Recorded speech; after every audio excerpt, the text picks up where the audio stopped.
हाँ जी। तो हमारा कहना ये था, एक बहुत पते की बात, अगर इवॉल्व होना चाहते हैं, अंतिम लक्ष्य को पाना चाहते हैं, जिसे कहते हैं ना अंतिम सत्य, और उस अंतिम सत्य को पाकर हमारी चेतना मुक्त अवस्था की अनुभूति करेगी। और जरूरी नहीं कि मरने के समय पे ये स्थिति आए, अभी भी ला सकते हैं। मुक्त अवस्था में आज के समय में भी आ सकते हैं, वर्तमान काल के कुछ काल में भी मुक्त अवस्था को प्राप्त किया जा सकता है। करना क्या है? एकदम सिंपल चीज, जितने भी संस्कार हैं उनका त्याग कर दिया जाए। जैसे हम बहती नदी में विसर्जन करते हैं ना, विसर्जन, बहुत से लोगों ने किया होगा, आपने बहती नदी में विसर्जन। तो ये जो बहती चैतन्य की गंगा मां आदि शक्ति के रूप में सहस्त्रार से उतरकर हृदय में आई है ना, इस गंगा में, ये जो गंगा सागर है ना हमारा हृदय, इसमें अपने सारे पूर्व संस्कारों का विसर्जन कर दीजिए। जिस क्षण कर देंगे उसी क्षण मुक्त हो जाएंगे। और चैलेंज है मेरा, कभी उदास नहीं होंगे, कभी दुखी नहीं होंगे, और कभी पीड़ित महसूस नहीं करेंगे। क्योंकि जो भी कष्ट महसूस हो रहा है वो इन संस्कारों के कारण हो रहा है। वर्तमान और संस्कार, संस्कार वर्तमान समय के घटनाक्रम से संघर्ष करते हैं। ध्यान दीजिए मैं क्या कह रहा हूं। वर्तमान काल जो आया है, इससे हमारे संस्कार घर्षण करते हैं। घर्षण प्रतिक्रिया होती है, दो प्रकार की प्रतिक्रिया होती है, कभी अच्छा कभी बुरा।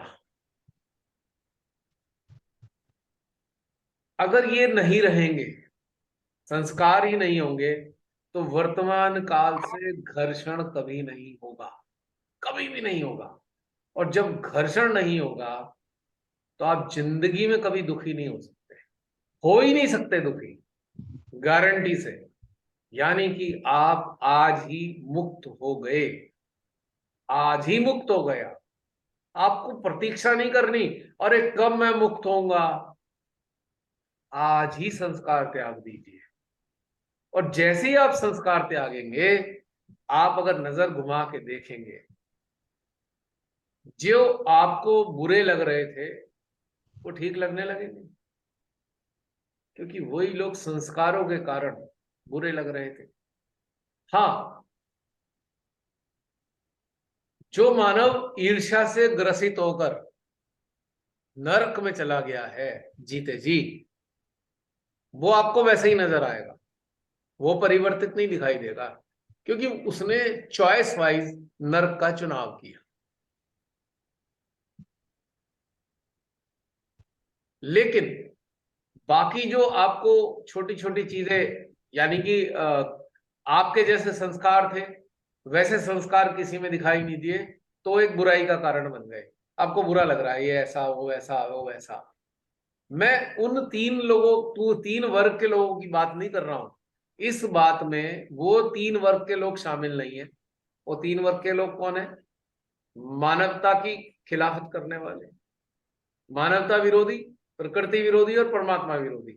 वो इस बात का हिस्सा नहीं है। तीन वर्ग के लोग परिवर्तित नहीं हो सकते। जो मानवता विरोधी होंगे वो परिवर्तित नहीं होंगे, प्रकृति विरोधी परिवर्तित नहीं होंगे, परमात्मा विरोधी लोग परिवर्तित नहीं होंगे।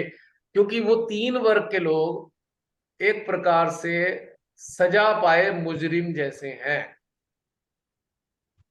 जिन्हें काले पानी की सजा है और वो आजीवन कारावास है। आजीवन एक प्रकार का होता है भैया 14 साल की सजा, एक होता है 120 साल की सजा, यानी कि मृत्यु उपरंत जब तक शरीर जीवित है तब तक कारागार में रहेंगे। तो 3 वर्ग के लोग आजीवन सजा पाए मुजरिम है, ना कानून इन्हें मौका भी देगा ठीक होने का, मौका भी नहीं मिलने का, यानी कि विधि का विधान इन्हें अवसर नहीं देगा, क्योंकि अवसर इन्हें पहले मिले पर इन्होंने उन अवसरों का दुरुपयोग किया। इस कारण से 3 वर्ग के लोग कभी परिवर्तित नहीं हो सकते। फिर रिपीट करूंगा, मानवता विरोधी, प्रकृति विरोधी और परमात्मा विरोधी। क्षमा नहीं है, क्षमा है ही नहीं।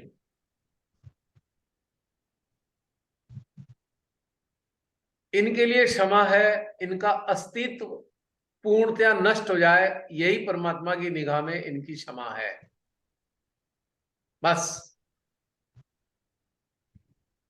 क्योंकि क्षमा इसलिए है क्योंकि अगर इनका अस्तित्व नष्ट हो जाता है तो इन पे करुणा की है परमात्मा ने इनका अस्तित्व नष्ट करके, ताकि ये और इतने बुरे कार्य ना कर दें कि और कई सदियों तक ये सजा भुगते हैं। तो ये करुणा है, अगर ये नष्ट हो जाते हैं तो परमात्मा की करुणा है। तो 3 लोग इस प्रकार के वर्ग में शामिल नहीं है। बाकी संस्कार के चश्मे से हम जिन्हें देख रहे हैं वो परिवर्तित नजर आएंगे। यदि आपने अपने संस्कार उतार के रख दिए तो वही लोग आपको ठीक नजर आएंगे, संस्कारों के कारण गड़बड़ नजर आ रहे थे।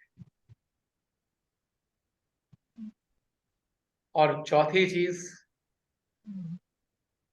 यदि हम मानव धर्म का पालन करते हैं, यदि हम मानव को समझते हैं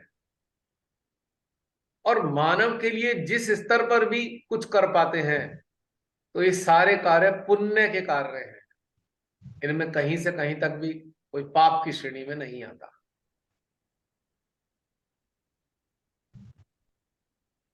क्योंकि पाप और पुण्य भी संस्कारों की देन है। कभी किसी ने कहा भाई हम तो जी मंदिर में 50,000 रुपए दे आए, लोग कहेंगे अरे बड़ा पुण्य का काम किया, बहुत ही पुण्य का काम कर लिया, पुण्य हो गया उनकी निगाह में। पर परमात्मा की निगाह में पुण्य है या नहीं? परमात्मा कहेंगे कहां पुण्य किया, तूने एक झगड़े की जड़ तैयार कर ली, मंदिर बना दिया, अब जो झगड़ा करते हैं, तो कहां हुआ पुण्य? अगर उस मंदिर पे झगड़ा हो रहा है, उस मस्जिद पे झगड़ा हो रहा है, तो पुण्य कहां हुआ? आपने तो दान किया सबके सामने 1,00,000 रुपए, 50,000 रुपए, और कुछ ही काल बाद वहां पे खून खच्चर हो गए, उस झगड़े में हजारों लोग मर गए, तो क्या वो पुण्य था? तो कोई कहेगा इसने तो पाप किया।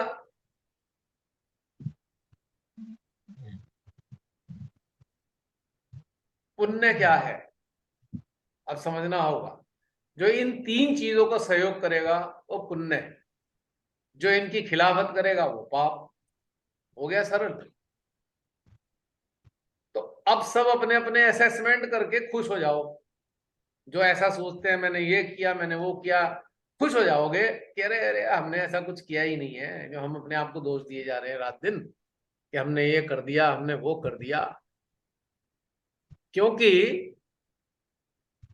किसी ने किसी ने आपको ये समझा दिया, किसी आ, किसी एक तरीके से कह लीजिए कि किसी अहंकारी ने, किसी ईर्ष्यालु ने आपको ये कन्विंस कर दिया भाई तूने बड़ा गलत काम कर दिया, तो आप तो सजा पा रहे हो किसी के कहने से। जैसे हमारे सहजी कहते हैं अरे तुम्हारे तो सारे चक्र बाधित हैं।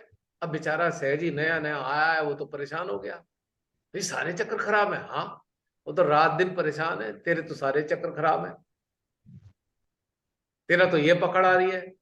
मैं क्यों बोल रहा हूं ऐसे? मेरे पास बहुत सारे फोन आते हैं जो अपने आप को पकड़ा हुआ समझते थे, जिनके चक्र बाधित समझते थे, उनके फोन आके फोन करते ही कहेंगे भैया बताना मेरे चक्र कैसे हैं। मैंने कहा क्या हुआ भैया, तुम क्यों परेशान हो, अच्छे हैं? नहीं नहीं नहीं, उन्होंने कहा था कि तुम्हारी तो विशुद्धि बंद है। मैं कहीं नहीं बंद है, मुझे तो अच्छा लग रहा है, वाइब्रेशन महसूस हो रहे हैं। नहीं नहीं, उन्होंने कह दिया था तुम्हारे तो। मैंने कहा भाई कैसे कह दिया उन्होंने? मैं पूछा कैसे, क्या उन्होंने बताया कैसे? जी मुझे उनके सामने खांसी आ गई थी तो उन्होंने कह दिया तुम्हारे तो विशुद्धि खराब है। मैं बड़ी हंसी आई, भाई खांसी आने में विशुद्धि खराब हो जाती है? अब आप कभी बस में जाते हो और बस में अपने साथ में यात्रा कर रहे हो, शीशे खुले हुए हैं, एसी बस नहीं है, शीशे खुले हुए हैं, आप बात भी कर रहे हो तो जोर जोर से बोलना पड़ रहा है। थोड़ी देर में वोकल कॉर्ड पे स्ट्रेस आया और आपका गला, जब आप उतरे तो आपको पता लगा खांसे में, गले में खराश हो गई, क्योंकि आप इतना बोलने की आदत नहीं, आपको जोर से स्ट्रेस आ गया। अब किसी सहजी ने को पता नहीं है आपकी कहानी कि आप बस में बोलते हुए आए हो। आप उसके पास गए, उसने कहा अच्छा तुम्हारी तो विशुद्धि पकड़ी हुई है। अरे भैया, विशुद्धि जब पकड़ेगी तो आप संसार में लिप्त हो जाओगे। विशुद्धि आप पकड़ेगी तो आप झूठ बोलने के आदी होंगे। विशुद्धि आपकी पकड़ेगी तो आप तंबाकू भी पीते होंगे। विशुद्धि आपकी पकड़ेगी तो आप भाषा का गलत इस्तेमाल करते होंगे, एब्यूसिव लैंग्वेज का इस्तेमाल करते होंगे। विशुद्धि अगर पकड़ी होगी तो आप बहुत हार्श हार्श होंगे, बहुत ज्यादा निष्ठुर। यानी कि ये आपके अंदर लक्षण होंगे, तब कोई कह सकता है हाँ भी विशुद्धि आपकी पकड़ी हुई है। अगर बाहर से भी देखा है किसी ने, बिना चैतन्य के आधार पे। और अगर चैतन्य के आधार पे उसे पता है तो वो जान जाएगा विशुद्धि कहां से पकड़ी, भाई ठीक ठाक है। रिफ्लेक्सेस तो कंठ में अच्छी ऊर्जा के आ रहे हैं, भले ही वो खांस रहा है पर विशुद्धि तो नहीं पकड़ी हुई। तो ऐसे एक मिसकॉन्सेप्शन हमारे अंदर पैदा होते हैं और हम धारणा बना लेते हैं सुन सुन के, जाने ही नहीं हमने किसी चीज को। अब मुझे बड़ी हंसी आती है ऐसे में, अरे भैया किसने कह दिया?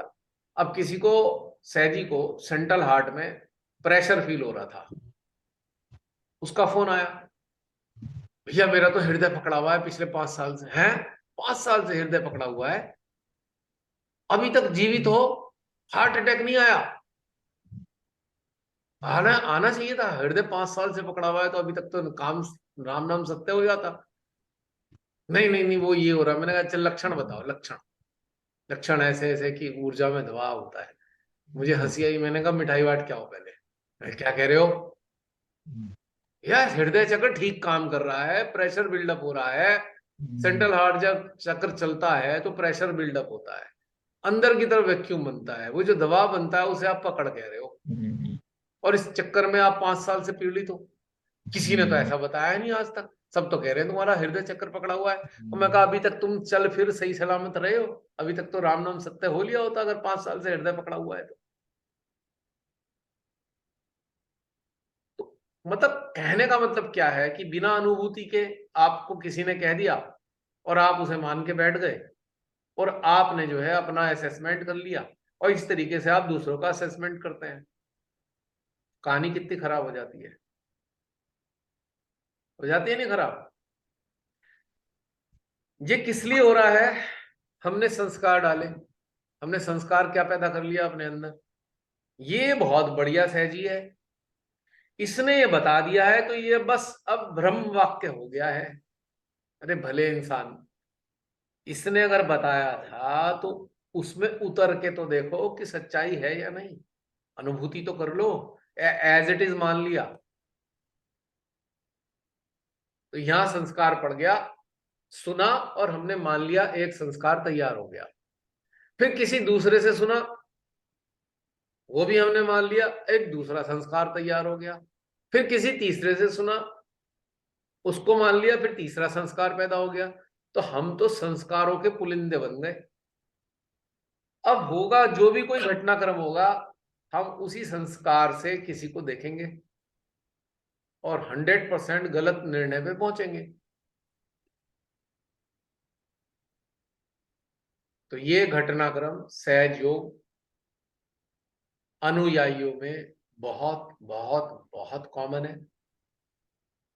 और मानवता को समझे बगैर, देखो एक बात बता रहा हूं, सहजी कितना भी महान हो, अगर मानवता को नहीं समझता तो सत्य को भी नहीं समझ सकता। ये मैं लिख के दे रहा हूं, चैलेंज के साथ रजिस्ट्री में लिख के देता हूं मैं ये। अगर आप मानव जीवन को नहीं समझोगे, मानव को नहीं समझोगे, तो आप सत्य को कभी नहीं समझ सकते, क्योंकि सत्य को समझने का जरिया मानव जीवन ही है। मानव की एक एक बारीक जीवन की बारीकियां आपको पता होनी चाहिए, समझ में आनी चाहिए। और वो समझ में कब आएंगी? जब आप अपने संस्कारों में सीमित नहीं होंगे। आपके संस्कार मानव के अन्य पहलुओं को समझने का परमिशन नहीं देंगे।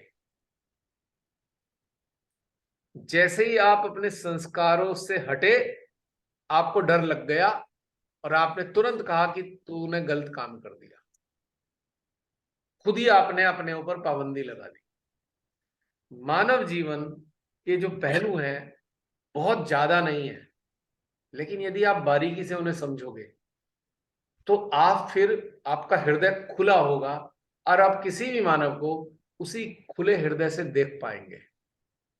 और जब आप देख पाएंगे तो आप कभी भी खराबियां नहीं निकाल सकते। ये सारी खराबियां संस्कार संस्कारों के होने के कारण आपको नजर आ रही है। अब जैसे कि मैं एक बड़ी सी पूजा में गया, मैं एक पक्का वाला सहजी हूँ, रजिस्टर्ड सहयोगी हूं मैं, मान लो। रजिस्टर्ड सहयोगी किसे कहता हूं? जो यहाँ पे टीका लगाता है, एक बैज पहनता है, गले में लॉकेट पहनता है, वो रजिस्टर्ड सहयोगी है मेरी निगाह में। वैसे अंदर से जागृति के मामले में हो ना हो, पर बाहर से देखने में रजिस्टर्ड है। मैं गया, कुर्ता पजामा धारण करके गया। अब मैं वहां जाकर, सामूहिकता में माँ उपलब्ध है ऊर्जा के रूप में, मैं उधर तो देख नहीं रहा, उनको तो देख नहीं रहा। मैं देख रहा हूँ अच्छा कौन क्या पहन के आया हुआ है। तो मैं देख रहा हूँ अच्छा इसने ये पहन रखा है, उसने वो पहन रखा है, उसने वो पहन रखा है। अब मैं कुर्ते पजामे वाला हूँ, अब कोई सहजी आ गया, पैंट पहन के आ गया, किसी भी कारण से आया हो, मालूम नहीं किस स्थिति में आया हो, पर मैंने धारणा लगा दिया ये सहजी नहीं हो सकता, ये तो पैंट पहन के आया है। किसी महिला को देखा, ये तो साड़ी नहीं पहन के आई, ये सहजी कहाँ से हो गई? है ही नहीं सहजी। तो हमने बाह्य आचरण के आधार पे एक अपना एक धारणा बनाई और उसके आधार पे हमने सेलेक्ट या रिजेक्ट करना शुरू कर दिया। क्योंकि संस्कार डाल रखे ना हमने कि सहजी तो पूजा में कुर्ता पजामा पहन के आएंगे, महिलाएं साड़ियां पहन के आएंगी, संस्कार डाल लिए। और अगर हम किसी पद पर बैठे हैं, फिर तो हमारा अधिकार मिल गया हमें, इसको भी कहे, उसको भी कहे, उसको भी कहे, हम तो अधिकार वाले हो गए। अब तो हम माइक पे खड़े होकर बोलेंगे क्या ये गलत हो रहा है, वो गलत हो रहा है। संस्कार हमारे और आरोप दूसरों पे लगा रहे हैं, क्योंकि मानवता का पक्ष तो हमें मालूम नहीं। अब पता लगा जिस लेडी को हम कह रहे हैं वो साड़ी पहन के नहीं आई, उसने क्या कर रखा था, एक कंफर्टेबल, क्या आजकल वो क्या चलता है, वो स्लैक्स टाइप की कंफर्टेबल होती है ड्रेस आजकल, और उसने ऊपर से कुर्ती डाल रखी थी, सिंपल ड्रेस में आ गई वो बेचारी। अब ने कह दिया ये तो सहजी है ही नहीं, पता नहीं क्या क्या पहन के आए थे, कैसे सहजी होंगी है।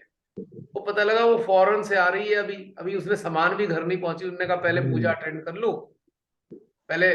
अब वो पूरी सीधी फ्लाइट से चीजें वहीं आई हुई है। अब उसके ड्रेस, कोई साड़ी पहनने का उसे मौका नहीं है। अब हमने उसे डिक्लेयर कर दिया है तो बेकार सहयोगी नहीं है ऐसी पुरुष के लिए। तो हम क्या कर रहे हैं, जो हमने एक संस्कार बनाए बाहरी रूप से, हमारा सारा आंकलन उनके ऊपर। हम उस मानवीय पक्ष को तो भूल ही गए कि भाई मानव किस किस परिस्थिति से निकल के यहाँ आया है, हमें मालूम तक तो है नहीं, लेकिन हमने तो डिक्लेयर कर दिया। तो सहयोगी कौन है? प्रश्न ये उठता है कि सहयोगी भला है कौन? सहज अनुयायी होना और सहयोगी होना, उसमें बड़ा भारी अंतर है। सहज अनुयायी तो हम कह सकते हैं, बहुत से अलग तरीके से भी कह सकते हैं, जो इस प्रकार के कपड़े पहने, जो इस प्रकार की प्रोटोकॉल का पालन करे, तो हम कह देंगे ये सहज अनुयायी है। नहीं, सहयोगी कौन है? जो मानव धर्म का पालन करता है, उसके अलावा कोई सहयोगी नहीं हो सकता। बस ये मैं बता रहा हूं आपको। और अगर कोई नॉन कनेक्टेड पर्सन मानव धर्म का पालन कर, नॉन कनेक्टेड इस्तेमाल कर रहा हूं मैं नॉन सहजी नहीं बोल रहा हूं इस शब्द को, यानी कि ऐसा मानव जिसे अभी कनेक्टिविटी मिली नहीं है लेकिन वो मानव धर्म का पालन करता है, तो 30-30 साल पुराने तथा कथित सहजयोग से ज्यादा अच्छी अवस्था का है वो। ये बात समझ लीजिए इस बात को। अब मानव धर्म का पालन करने में क्या होता है, इतने सारे मानवीय पहलू हैं, कहीं बेचारा टूटा हुआ मनुष्य है, अंदर से टूट रहा है, चूरा हो रखा है, और आपकी चेतना, आपका अस्तित्व उसको ऊपर उठाने में लगे हैं, तो मानव धर्म का पालन कर रहे हैं। अब समाज, सवाल ये है इस बात का, अब इसका एक वो एक क्वेश्चन होता है ना, भैया मुर्गी आई कि पहले अंडा आया, ऐसा है ना क्वेश्चन है, अक्सर आता है, कहीं कहीं पढ़ता हूं मैं, मुर्गी की अंडा। तो आप ये बताइए, पहले मानव आया कि सहयोग आया, बस ये बता दीजिए बस, क्या आया? मानव आया। मानव आया ना। पहले सहयोग को किस लिए बनाया गया? मानवों के लिए। मानव के लिए बनाया ना, यानी कि सबसे पहले जो उसकी एग्जिस्टेंस थी मानव की थी। और मानव धर्म का पालन करने के लिए सिंपल सी चीज चाहिए थी, 2-4 चीजें ही तो चाहिए, ज्यादा तो लंबी चौड़ी कहानी नहीं है, कि जो मानवीय पहलू हैं, जो मानवीय पहलुओं में प्रताड़ित लोग हैं, उनको आप मदद कर रहे हो, आप मानव धर्म का पालन कर रहे हो ना, ठीक है। अब सहयोग आया, अब जाकर कितने वर्षों बाद मानव कब आया था जी? किसी को पता है साइंस क्या कहती है, कितने साल पहले मानव आया? पता नहीं मुझे कितने साल पहले आया, मैंने पढ़ा नहीं है इतिहास। और सहयोग आया अब 1970 से एक्टिव हुआ, यानी कि मानव कब का आया हुआ है। तो सबसे बड़ा धर्म कौन सा था? जब कोई भी धर्म नहीं थे, जब कोई भी धर्म नहीं थे तथाकथित ये जो दिखाई देते हैं, कोई धर्म नहीं थे, उससे पहले मानव था। और मान लो मैं उस काल में जन्मा, उस और मुझे वो काल का, उस काल का अनुभव मेरे अंदर हृदय में एग्जिस्ट करता है, मान लो थोड़ी देर के लिए मान लीजिए, और उस काल के सब्सटेंस भी मेरे लेफ्ट आज्ञा के अंदर एग्जिस्ट करते हैं सकारात्मक, तो हर जन्म में मैं किस चीज का पालन करूंगा जब भी मेरा जन्म होगा? मानव धर्म। तो मेरे संस्कार कौन से पड़े हुए हैं? मानव धर्म का पालन करने वाले संस्कार हैं, अगर मान भी लूं एक बार को संस्कार है। हालांकि मानव धर्म संस्कार रहित धर्म है, वो संस्कारों के इस दायरे में आता नहीं है। तो जब भी जन्म लूंगा तो मेरा तो झुकाव मानव धर्म की तरफ ही रहेगा, मानवता की तरफ ही रहेगा, चाहे दुनिया इधर से उधर हो जाए, चाहे पता नहीं एडवांस एडवांस रास्ते भगवान से जुड़ने के आ जाए, मेरा तो सारा झुकाव पहले से ही रहेगा मानव धर्म की तरफ। तो मैं आपको ये बताना चाहता हूं कि कहीं ना कहीं मेरे भीतर की वही वाली सोल है जो मानव धर्म का पालन करते आ रही है लगातार, आज भी उसी में रुचि है। अब वो सहज के दायरे में आती है नहीं आती मुझे मालूम नहीं है, कि मेरी बातें सहज के दायरे में आती हैं कि नहीं आती हैं, बाहर आती हैं, आई डोंट नो, और मैं जानना भी नहीं चाहता, क्योंकि मुझे तो उसमें मजा आ रहा है जिसमें चलता आ रहा हूं। और कनेक्टिविटी श्रीमाता जी ने प्रदान कर दी, तो कुछ तो देख कर दी होगी, कुछ तो अच्छा किया होगा भाई। ये जो कनेक्टिविटी दी अपने चरणों की, या अपने चरणों में लाई, कुछ तो सोच कर दिया होगा, कहीं तो एलिजिबिलिटी दिखी होगी। अब राक्षस तो उनके चरणों में आ नहीं सकते, ये बात तो मानने की है, तय है। शैतान भी उनके चरणों में नहीं आ सकते। और श्रीमाता जी ने एक बात बोली है, भाई शैतान मैंने नहीं बनाया, शैतान तुम लोगों ने बनाया। भी लेक्चर पढ़ा था मैंने कहीं अभी फेसबुक पे, माँ का एक इतना सा था पोर्शन माँ के लेक्चर का, एक जिसमें पूरा पैराग्राफ था। उन्होंने कहा भाई शैतान को तुमने जन्म दिया है, मैंने तो नहीं बनाया शैतान।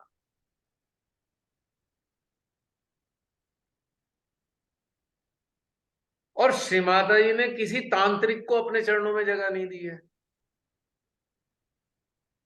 श्री माता जी ने शमशान घाट में साधना करने वाले किसी अघोरी को भी अपने चरणों में जगह नहीं दी। श्री माता जी ने संसार में प्रचलित किसी भी गुरु को अपने चरणों में जगह नहीं दी। ये बात तो प्रमाणित है। कोई है आपके सामने उदाहरण, कोई तांत्रिक मां के चरणों में आया हो? है कोई उदाहरण? बल्कि तांत्रिकों का तो उन्होंने सर्वनाश किया है। तो मानव धर्म का पालन करने वाली जो चेतना है, जो बार बार जन्म लेती आ रही है और हर बार उसका रुझान मानव धर्म की तरफ ही है,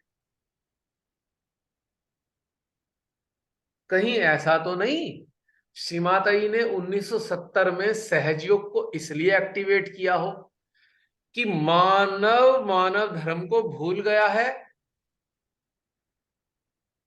और जब वो जुड़ेगा मेरे से, मैं धीरे धीरे धीरे धीरे उसे मानव धर्म की तरफ ले जाऊंगी? कहीं ऐसा तो नहीं है क्या? समझ में आ रही है कुछ बात?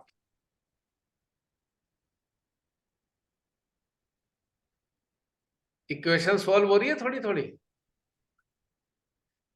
है कोई इक्वेशन सॉल्व हो रही है कि हम संसार के इतने संस्कारों में घिर गए कि मानव धर्म ही भूल बैठे, प्रकृति धर्म भूल बैठे, परमात्मा धर्म भूल बैठे। तो सहयोग को उन्होंने लाई आसान तरीके से कि भाई चलो आसानी से अपना लेंगे, और जैसे जैसे जागृत होते जाएंगे वैसे वैसे मानव धर्म का पालन करने लग जाएंगे, वैसे वैसे प्रकृति का भी सम्मान करेंगे, और वैसे वैसे परमात्मा को समझने लगेंगे। Point to be noted milord, this is the point. जैसे वो वकील साहब कहते हैं ना, ये मिलॉर्ड ये था पॉइंट असली, अब आप डिसाइड कर लो। तो मानव धर्म में स्थापित करने के लिए मेरा चिंतन ये कहता है कि श्री माता जी ने सहयोग को दिया, क्योंकि मानव मानव धर्म से हटे हुए थे। जितने भी मानव आज अंदर अंदर पीड़ित हैं, अंदर अंदर दुखी हैं, मैं उन दुखों की बात नहीं कर रहा हूं जो वास्तविक दुख है। वास्तविक दुख कौन से होते हैं? एक बार मैंने बताया था, शरीर में असाध्य रोग हो, किसी पे सर छुपाने की जगह ना हो, तीसरे नंबर पे तन ढकने के लिए कपड़े ना हो, पेट भरने के लिए भोजन ना हो, किसी व्यक्ति की संतान को पढ़ना हो और उसे पढ़ाई के पैसे ना हो। 5 जेन्युइन प्रॉब्लम है। इनके अतिरिक्त जितनी चीजें हैं वो सब संस्कारों के कारण आ रही हैं। सारे दुख संस्कारों से आए, इन 5 चीजों के अलावा। तो इसका मतलब इन 5 चीजों को छोड़कर यदि मानव दुखी है तो अपने संस्कारों के कारण दुखी है वो। और संस्कारों का इतना सारा जमावाड़ा हमारी चेतना पे हो गया कि हम मानव धर्म को भूल गए। हम मानव से ईर्ष्या करने लगे, हम मानव से घृणा करने लगे, हम अपने अहंकार में डूब गए, हम मानव को अपने पांव तले रौंदने की कोशिश करने लगे, हम मानव को गिराने के लिए कुछ भी कहने लगे, हम कुछ भी प्रचारित करने लगे मानव को, हम कमजोर लोगों पर शासन करने की सोचने लगे, हम लोगों का धन लूटने की कोशिश करने लगे, हम मानव धर्म को भूल गए। इसीलिए शायद श्री माता जी ने ये देखा कि मानव इतनी निम्न अवस्था में चला गया है तो अपना सर्वनाश कर लेगा। मां ने क्या किया? दोबारा एक व्यवस्था को फिर व्यवस्थित करने के लिए सीमाताई ने सबसे पहले अपनी व्यवस्था करी कि पहले ये मेरे से जुड़े, और मेरे से तब जुड़ेंगे जब इनकी कुंडली उठेगी। और ये मानव की क्षमता नहीं है ऐसे मानव की जो अपनी कुंडली उठा सके। लो, कुंडली तो मैं उठा देती हूँ, रास्ता मैं बता देती हूँ कि तुम्हें साधना कैसे करनी है, और जब तुम ये करने के बाद मेरे से संपर्क में आ जाओगे तो धीरे धीरे तुम्हारे हृदय में जाकर मैं सारी धीरे धीरे तुम्हें प्रेरणाएं दे दे के तुम्हें उन्नत करूंगी। यानी कि तुम्हारी चेतना में जितने संस्कारों का कब्जा था, धीरे धीरे मैं उन संस्कारों को खोल दूंगी, इवेपोरेट कर दूंगी, और तुम्हारा वही स्वरूप वापस आ जाएगा जो पहले जन्म के समय था। और पहले तुम सब लोग बड़े प्रेम से आपस में मिलकर रहा करते थे। कोई बुराई भलाई नाम की चीज नहीं होती थी, क्योंकि संस्कार नहीं थे तो बुराई भलाई भी नहीं थी। तो दोबारा मैं तुम्हें संस्कार रहित अवस्था में पहुंचा देती, पर it is a gradual process. जो खोजेगा वो पाएगा, नानक जी ने कहा था, जिना जिना खोजा तिना तिना पाइया। तो क्या खोजा, क्या पाना था? अपने अपने स्वयं के उस ओरिजिनल फॉर्म को जो पहले जन्म में हमें मिला था, जिसके ऊपर संस्कारों का अंबार लग गया।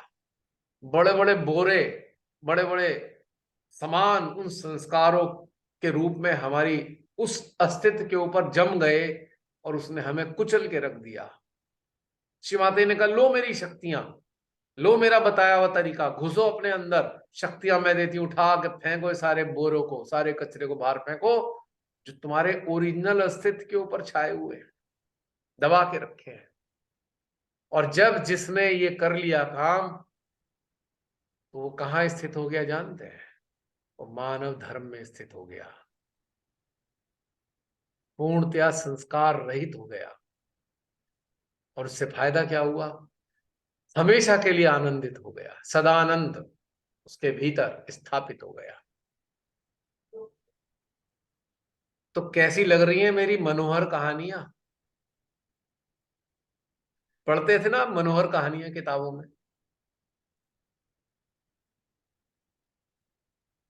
बहुत अच्छी भैया। अच्छा भैया, मेरा एक क्वेश्चन है कि संस्कार भी तो एक तरह का अहंकार ही है कि अहंकारी तो हम है वो। ऐसे हैं।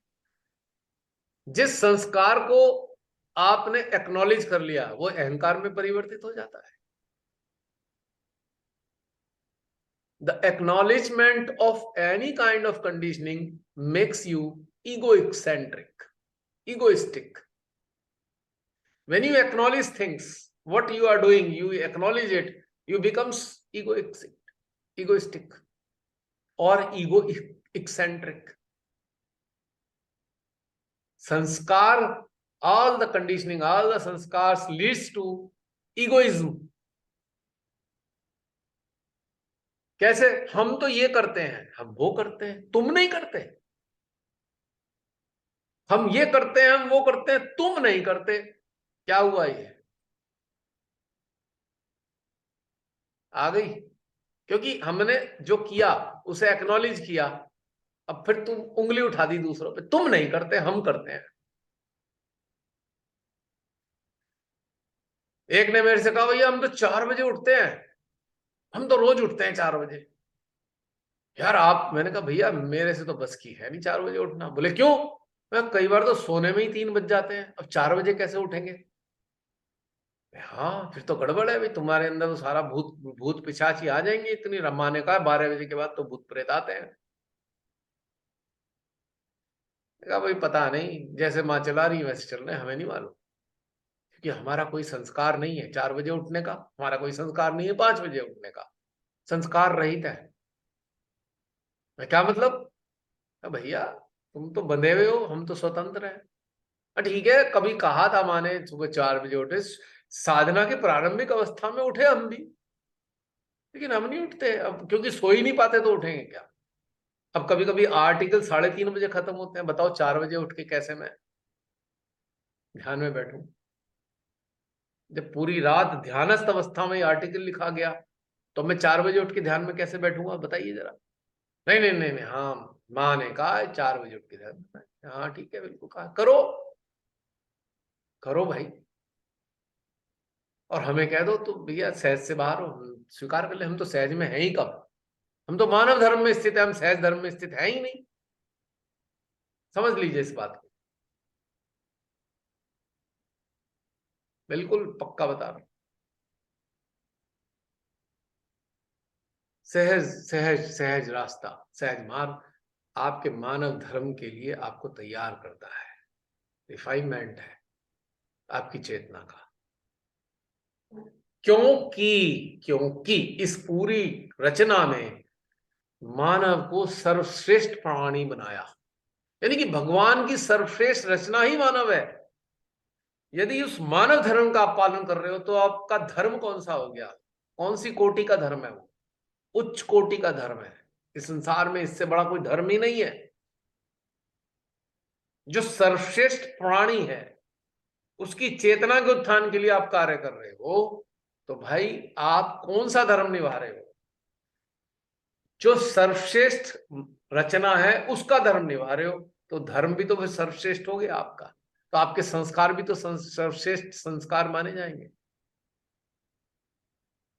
क्योंकि समझ लेना, सहयोग पहले आया कि मानव आया, बस इसी बात में सारा रहस्य छुपा है। चिंतन करना हो तो इस पे घुस जाओ, सारे संस्कार एक तरफ पड़े होंगे। अब सर्प को देखा है आपने, कुछ कुछ काल बाद कांचली उतार देता है अपनी, यानी कि साफ समझदार है मानव से, संस्कार हटा देता है अपने कुछ कुछ काल बाद, संस्कार हर बार नया धारण करता है वो चिपकता नहीं है अपने किसी पुराने संस्कार से।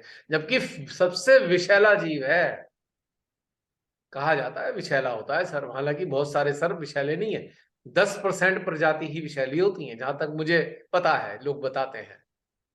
लेकिन वो भी इतना समझदार है कि कांचली उतार देता है। लेकिन एक मानव को देखो, सदियों से संस्कार लाद के बैठा है, उतार के नहीं दे रहा, और उस कांचली का ही गर्व है उस पे कि मैंने तो इतने सालों से लाद रखी है।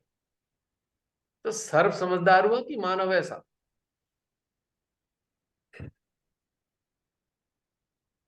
और अब और लोग पुराने वाले संस्कार हटे नहीं थे, सहज कर्मकांड के संस्कार और लाद दिए। अब क्या होगा।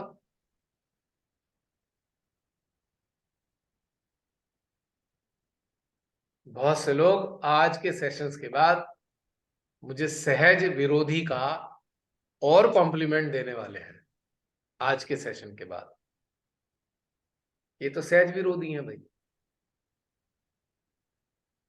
क्योंकि उनको अपने संस्कारों के कारण मेरी बातें सहज विरोधी नजर आ रही हैं। मानवता का अहित करने वाले लोग सहज के अनुयायी बनकर मानवता को क्षति पहुंचा रहे हैं, और फिर वो लोग कहेंगे कि हम जैसे लोग सहज विरोधी हैं। तो हमें मंजूर है ये कॉम्प्लीमेंट भी। प्रतीक्षा करता हूं अगला कॉम्प्लीमेंट कब मिलने वाला है।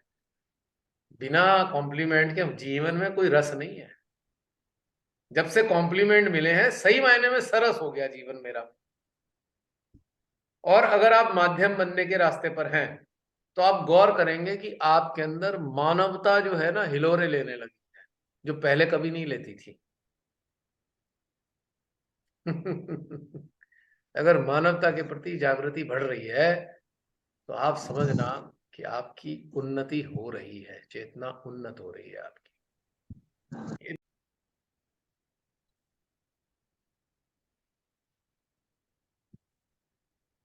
तो ये बात आज आपको समझ में आई कि अगर आपके अंदर मानव संवेदनाएं बढ़ रही हैं,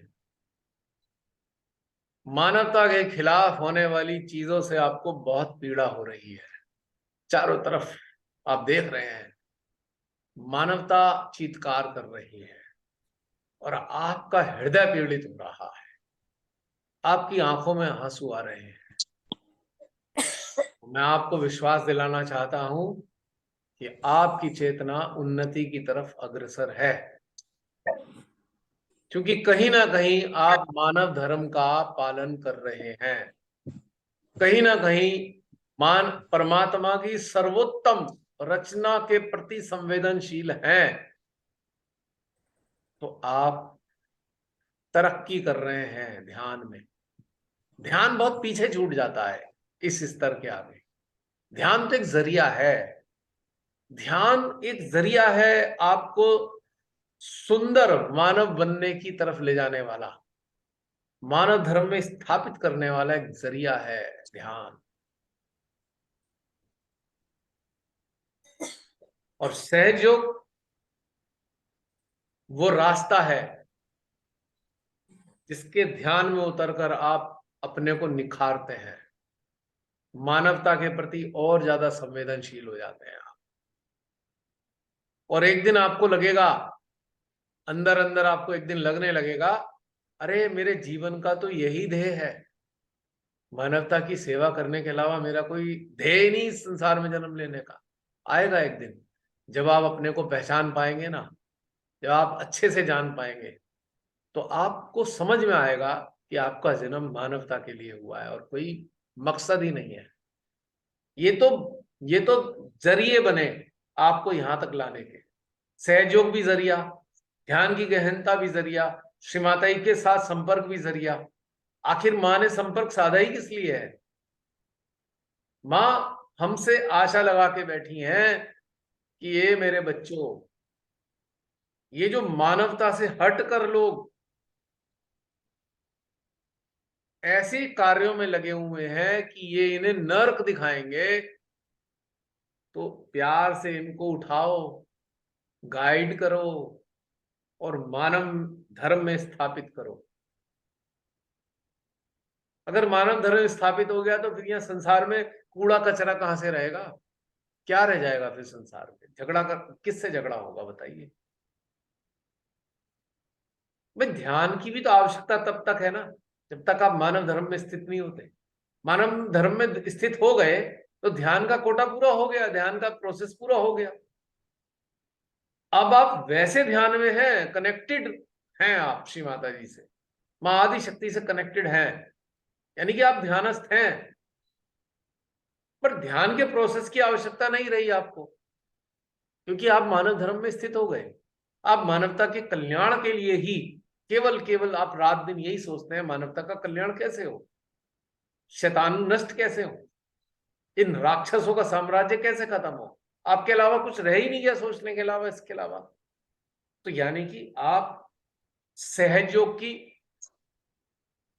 आप सहयोग की जो सबसे ऊंची अवस्था है, जो अवस्था आपको मिलती है, उसके बाद ये अवस्था आई है। आप तो वहां बैठे हो, आप कहां चक्कर में पड़े इधर उधर। तो ये अपने अंदर झांकने से आपको पता लगेगा कि मेरे हृदय में चलता क्या है।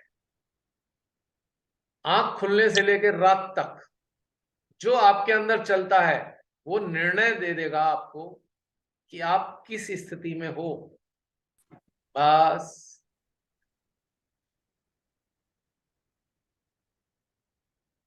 अगर आपका हृदय मानवता के लिए धड़कता है ना, तो आपने उस उच्च अवस्था को प्राप्त कर लिया है। शंका करने की कोई आवश्यकता नहीं है। हाँ, कुछ कंडीशनिंग चिपकी है, वो भी धीरे धीरे गिर जाएगी, कोई दिक्कत नहीं। तो इसलिए कंडीशनिंग की तरफ मुंह फेर के ही रखना है, इधर की तरफ देखना ही नहीं। और जब इस अवस्था में आप स्थित हो जाओगे तो कंडीशनिंग गायब हो जाएगी, जीरो हो चुकी होगी। ना आपको भजन की आवश्यकता है, ना आपको मंत्रों की आवश्यकता है, ना आपको कर्म कांड की आवश्यकता है सहयोग के, ना आपको निगेटिविटी दूर करने के लिए कुछ हवन करने की जरूरत है। कुछ करने की जरूरत नहीं है, आपका प्रोसेस पूरा हो चुका, आपका वो तैयार हो गया है सांचा। जो माँ आपको तैयार करना चाहती थी, अब तैयार हो चुके हो। अब आपको इनमें पचड़ों में पड़ने की जरूरत नहीं। बस माँ के प्रेम की छाया है ना, जो कनेक्टिविटी, उसको मेंटेन रखो, क्योंकि ये शक्ति देगी आपको मानव धर्म का पालन करने की ताकत आपको देगी ये कनेक्टिविटी, क्योंकि स्वयं मां मौजूद है। तो आप शक्ति विहीन कभी नहीं होंगे, आप मानवता से कभी मुंह नहीं मोड़ोगे। अब मानवता का मतलब ये मत समझना कि मैं जाके उसके घर में पैसे दे आऊं, मैंने उसको, वो मानवता नहीं है। असली मानवता है कि एक मानव को उसके स्वयं के पैरों पे खड़ा होने में, मैं आर्थिक रूप की बात नहीं कर रहा हूं, खाली चेतना के स्तर पे अपने पैरों पे खड़ा करने में मदद करना ही सबसे बड़ी मानव धर्म का पालन करना है। अब पैसे की मदद करना बहुत मामूली चीज होती है, इसका कोई खास महत्व नहीं है। पैसे की मदद करने से जिसकी आप मदद कर रही हो वो गड़बड़ हो सकता है, वो उन्नत होने से बच सकता है, वो सोचेगा मेरा एक सहारा बन गया है, इससे पैसे मिल जाते हैं, तो आगे नहीं बढ़ेगा। उसको स्वयं के पैरों पर खड़ा करने में मदद करना, उसकी चेतना इतनी मजबूत हो जाए कि वो स्वाभिमानी बने, स्वाभिमानी, सेल्फ एस्टीम सेल्फ रिस्पेक्ट वाला बने, उसे किसी से सहायता नहीं चाहिए हो। ये मानव धर्म है, क्योंकि मानव सर्वश्रेष्ठ प्राणी है, मानव सर्वोत्तम रचना है। और मानव अगर सर्वोत्तम रचना है, वो पूर्णतया इंडिपेंडेंट है। इस इंडिपेंडेंस को किसी के भीतर में जगाना मानव धर्म है, ये समझ लीजिए आप। मानव धर्म ये दिखाई देता है कंबल बांट दी, ये मानव धर्म नहीं है। ये तो बहुत मामूली सा हिस्सा है स्टार्टिंग में, वो एक करुणा का हिस्सा हो गया। असली मानव धर्म है कि उसके अंदर ये चीजें पैदा हो जाए, हर स्तर पे इंडिपेंडेंट हो, वो मानव धर्म है। जो याचक होता है वो मानव धर्म में स्थित नहीं होता है, और जो मानव धर्म में स्थित होता है वो कभी याचक नहीं होता, उसे किसी से सहायता चाहिए ही नहीं, किसी भी स्तर की सहायता नहीं चाहिए उसे। तो ये छोटी छोटी बातें थी, आज मैंने आप सबको शायद बोर कर दिया हो, पर आज का प्रवाह यही था, मेरे हाथ में नहीं है। और हो सके तो आप झांक के देखना कि ये बातें ठीक है या नहीं। अब इन बातों से मैंने आपको हिप्नोटाइज तो नहीं कर लिया कि आप ऐसे ही सोचने लग गए हो। अब हिप्नोटाइज जो करता है उसके चित्त पे भी कंट्रोल कर लेता है वो। अब देखो, मैं आपको ये सोचने के लिए हिप्नोटाइज कर लिया है, अब इस पे चिंतन करोगे आप, तो इसका मतलब आप हिप्नोटाइज हो गए हो। तो देख लो भाई, रहने देना फिर अगर ऐसा लगे तो।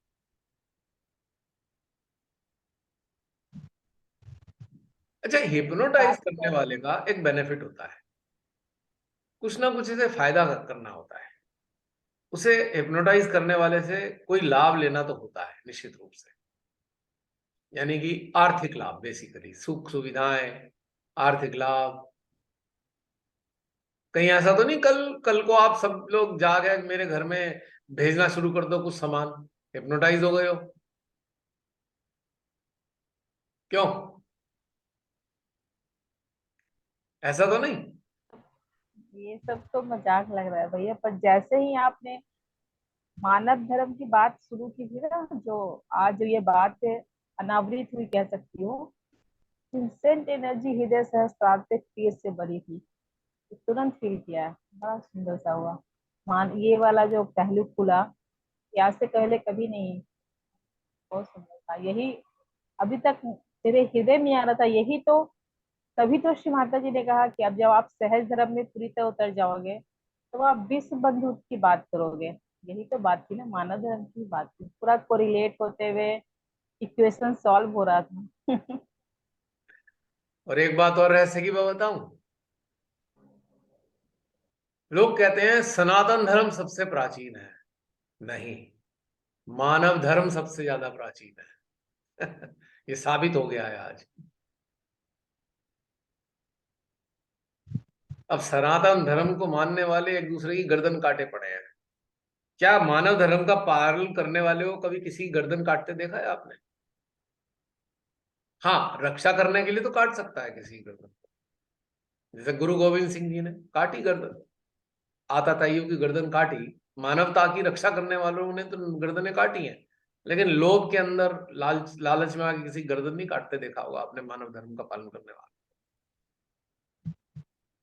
चंद्रशेखर आजाद ने कितने लोगों को मारा अपने पिस्टल से, अंग्रेजों को मारा, हत्यारा नहीं कहलाया, रक्षक कहलाया, मानव धर्म का रक्षक।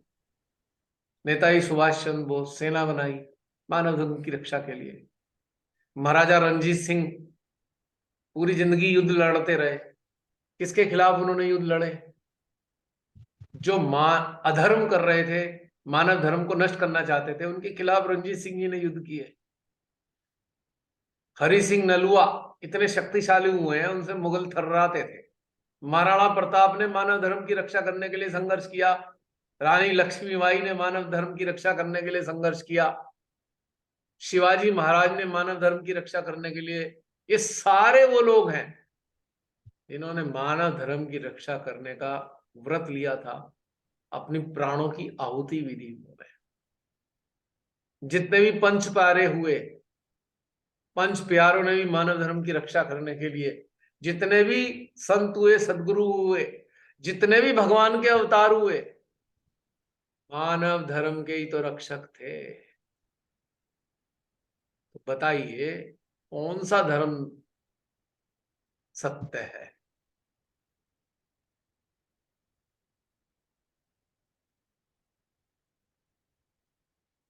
अब कृष्ण जी ने तो कई ऐसे काम भी किए हैं जो धर्म विरुद्ध लगे थे, लेकिन मानव धर्म के पालन करने के लिए उन्होंने तथाकथित धर्म को भी पीछे छोड़ दिया। तथाकथित धर्म क्या होता है? उन्होंने कुछ ट्रिक भी इस्तेमाल करी मानव धर्म की रक्षा की खातिर। ट्रिक का इस्तेमाल की ना।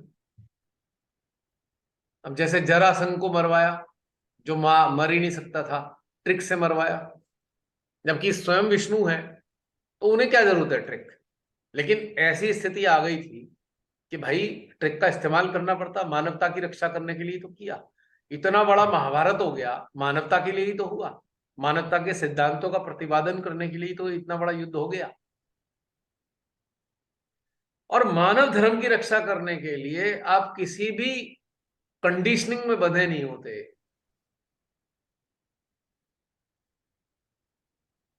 अब एक बार जब क्रोध आया, श्री कृष्ण जी को देखा ये तो भीष्म में पिता सारी सेना को नष्ट कर देंगे, तो खड़े हो गए, सुदर्शन चक्र निकाल के अपना ही वादा एक तरफ कर दिया कि छोड़ो वादा तो वादे, पहले तो मानवता को बचाऊं, अपने अपने सत्य मार्ग पर चलने वाले मानवों को बचाऊं ना। मेरा वादा तो एक तरफ रहा। स्वयं भगवान अपने वादे से हटने वाले थे। तो अर्जुन समझ गए, उन्होंने हाथ जोड़ ली कि भाई मैं बैठा हूं, आप मुझे गाइड करो, आपको मैं वो नहीं होने दूंगा, आपको अपना वादा नहीं तोड़ने दूंगा। लेकिन समझिए बात, ये सारे उदाहरण क्या बताना चाहते हैं? क्योंकि मानव धर्म का पालन करने के लिए आपको किसी संस्कार में बंधने की जरूरत नहीं है। संस्कार मानव अपने जीवन को चलाने के लिए तैयार करता है, जीवन को सुचारू रूप से चलाने के लिए हर काल में।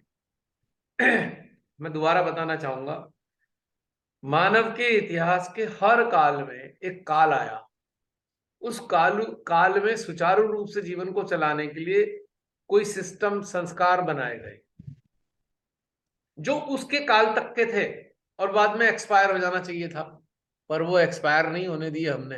अब पुरानी दवाई एक्सपायर वाली खाओगे तो क्या होगा?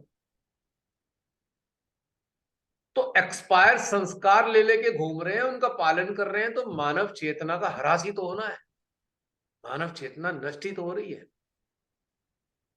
और मानवता से हटते जा रहे हैं। ऐसे सहज अनुयायियों का भी क्या लाभ जो मानवता को क्षति पहुंचाना शुरू कर दें? कैसे सहज हुए वो बोला? हो सकते हैं?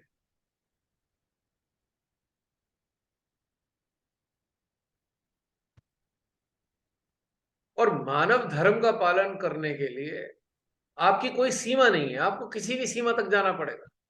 आप किसी संस्कार में बंधे हुए नहीं रह सकते ऐसी कंडीशन में। और ज्यादातर लोग उसी संस्कार से आपको देख रहे हैं। तो भाई अगर आप संस्कार से देखोगे किसी ऐसे इंसान को, वो संस्कार आपको ठीक नहीं, वो मनुष्य आपको ठीक नहीं लगेगा, क्योंकि आपका चश्मा संस्कारों का है।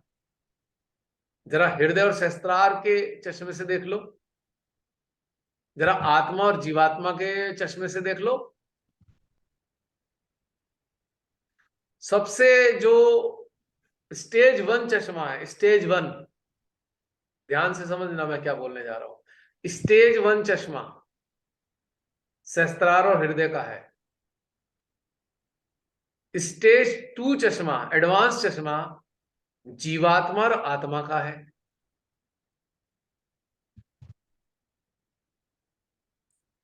और स्टेज 3 चश्मा एकाकारिता का है, वननेस का। तो 3 चश्मे हैं ये।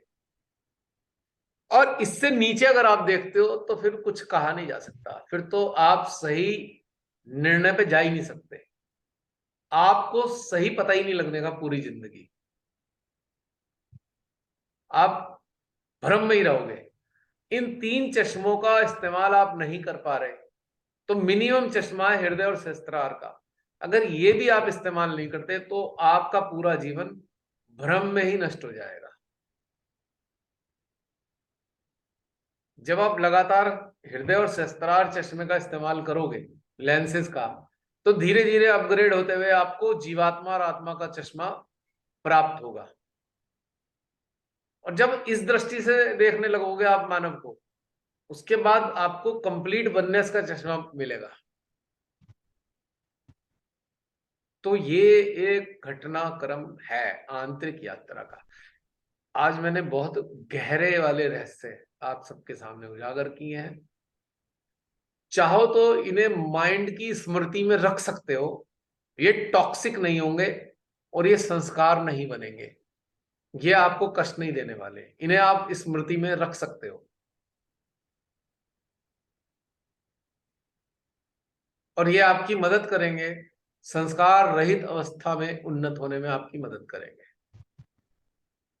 और इनको अपनी स्मृति में रख भी लिया है अगर आपने, पर इस पे आपको काम करना होगा। काम क्या करना है? जिस शुरुआत में बात हुई थी, जो प्राची ने बोला था, वही काम करना है बस। जहां पर अटको और वहीं घुस जाओ अपने अंदर, तो पता लगेगा कि एक संस्कार निकलेगा जिसने आपकी टांग पकड़ रखी है, और वो संस्कार कांटे वाला है, पीड़ा भी दे रहा है आपको। मान लो कोई ऐसा जानवर हो जिसकी हथेलियां, जिसके हाथ में कांटे लगे हों, तो पता लगेगा आपको पकड़ भी लिया है और आपको पीड़ा भी हो रही है। तो ऐसे ही होता है संस्कार, पीड़ा भी देता है और रास्ता भी रोक देता है, आपको आगे भी नहीं बढ़ने देता। हाँ, तो मेरा अभी आज का प्रसारण बंद होता है, यहां तक था। और आप सबका हृदय से आभार, जो आपने इतना लंबा प्रसारण आपने झेला है। अब एक संस्कार रहित मानव के संपर्क में रहोगे तो आपको ये सब चीजें झेलनी पड़ेंगी। देख लो आप, संस्कार वाला क्या सोचता, अरे रे रे रे यार बुरा लग रहा है, रहने दो, अरे रे उसको ये दिक्कत हो जाएगी, रहने दो।